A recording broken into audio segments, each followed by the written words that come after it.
Hello friends, I am doctor Ashish Bansal, I doctor, cornea and refractive surgeon. आज मैं इस video में आपको लेज़र आई सर्जरी होने के बाद की पोस्ट ऑपरेटिव केयर, प्रिकॉशंस और रिकवरी के बारे में डिटेल में बताऊंगा। ये वीडियो हमने 2 पार्ट्स में शूट की है। पहले पार्ट जिसके अंदर हमने before the laser surgery and during the laser surgery के होने वाले डूज़ एंड डोंट्स को डिटेल में बताया था। अगर आपने वो नहीं देखा है तो आप उसको डिटेल में देख सकते हैं। और इस वीडियो में हम post operative care and recovery के बारे में बात करेंगे। देखिए, जो लेज़र आई सर्जरी है बहुत ही सिंपल और बेसिक प्रोसीजर होता है और इसके बाद भी कोई मेजर कोई प्रिकॉशंस या कोई ज़्यादा कोई हमें चीज़ों का ध्यान नहीं रखना होता है। जस्ट जनरल सी हाइजीनिक केयर और ये ध्यान रखना होता है कि हमारे आइज़ में कोई इंजरी या चोट ना लगे। तो सबसे पहले बात करते हैं on the day of laser procedure. देखिए, ये बिल्कुल नॉर्मल है कि जैसे आप लेज़र करा के आते हैं आपकी आंखों से पानी आना, जलन लगना, चुभन होना, रड़क होना, बर्निंग और पेन होना, ये सारी चीज़ें बिल्कुल नॉर्मल हैं।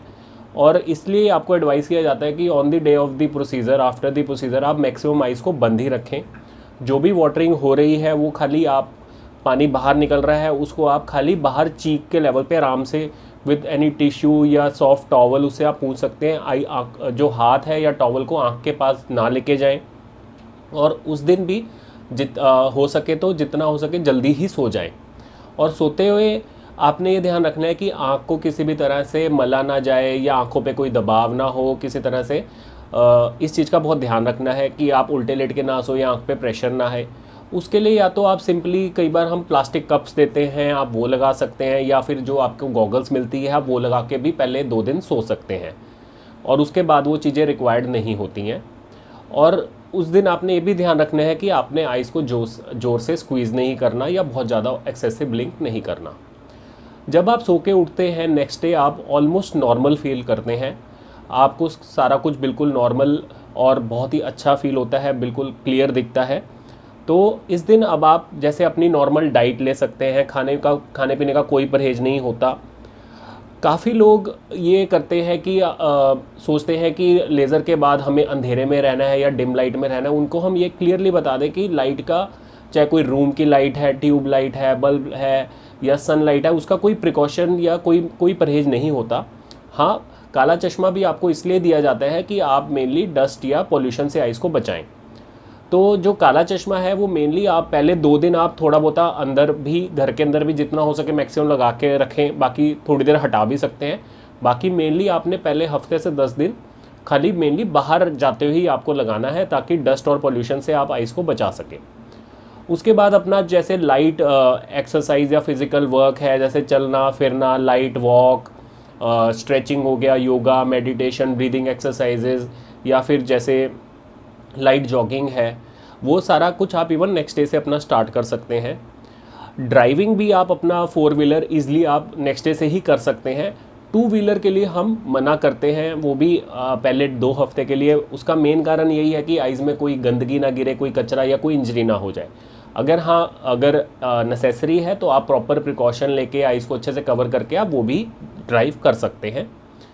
हाँ, अपना जैसे रूटीन का computer work, office work, mail check करना, मोबाइल, लैपटॉप, ये सारा भी आप नेक्स्ट डे से इजीली आप सारा शुरू कर सकते हैं। बट हमारी एडवाइस होती है कि आप मॉडरेट या इम्पॉर्टेंट वर्क ही करें, ज़रूरी काम ही करें। और फुल फ्लैज अपना ऑफिस वर्क, कॉलेज जाना, स्कूल जाना या फिर कंप्यूटर पे या सारी तरह का कंप्लीट काम आप 3 से 4 दिन के बाद, जैसा आपकी बॉडी अडेप्ट करती है, जैसे आप कंफर्टेबली हैं, तो आप आराम से शुरू कर सकते हैं। और ऑपरेशन के बाद जो है पहले 5 डेज़ हम ये रिकमेंड करते हैं कि आप गर्दन के नीचे नीचे ही नहाएं। और जो फेस है उसको आप वेट टॉवल से या वाइप से अच्छे से क्लीन कर सकते हैं। प्लस आपने जो है 5 डेज़ के बाद आप बकेट और मग से आप इजीली आइज़ बंद करके ऊपर फेस पे भी या सर पे, हेड पे भी वाटर डाल सकते हैं और नहा सकते हैं। और शॉवर या डायरेक्ट स्प्लैशिंग ऑफ वाटर हम we ask to avoid for at least 3 weeks.